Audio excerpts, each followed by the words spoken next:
If everyone on Earth consumed as much as the average European, we'd need 3 planets worth of resources. If we all lived like Americans, we'd need 5 planets. So the challenge is very clear. We can't do that indefinitely. And it was really inspiring hearing these OnePlanet ambassadors and how they were taking the challenges which we all face and coming up with really, really positive responses. So feeling that actually we've got a great opportunity ahead of us to create the world that we need and we want.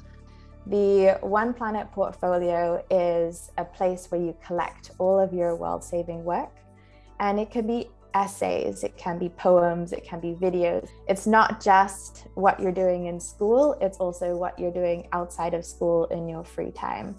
Some students have shared their portfolios with colleges in their applications, and they have received scholarship money towards their tuition. So it can really help you on your way. If you go above and beyond, then you can graduate as a OnePlanet ambassador, and that's who we have on the call today.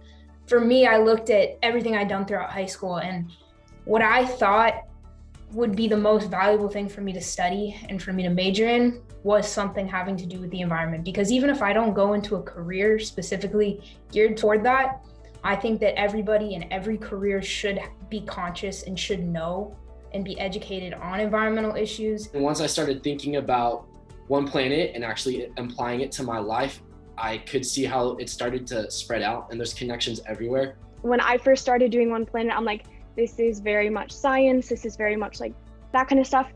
I'm a theater major. I sing and I dance. I don't do science, but it's still coming up in every aspect of my life. It kind of gave me this background and this very networking way of thinking. It's actually helped me connect my classes and how does this class relate to this? It's not a lot of extra work because the purpose of it is to try to find the connections in your current life. I'm interested in sports medicine, and so I did mine about chronic traumatic encephalopathy, which is a disease that football players get from repeated head injuries. When you look at that on the surface, you wouldn't necessarily think it has anything to do with OnePlanet. But what I noticed was a lot of the different societal and cultural factors that were leading to this unsustainable environment for football players were a lot of the same factors that we see creating climate change. A drop of water drops in a lake, it ripples out and spreads. The OnePlanet portfolio is truly that first drop of water that makes you look at everything else in your life. Like it went beyond me, it touched my family. I'd just like to finish with, people say, well, what can I do? Do whatever you love to do. Study whichever subjects you love to study. Go into any profession you want to go into. So do what you love, but do it in a way which regenerates planet Earth.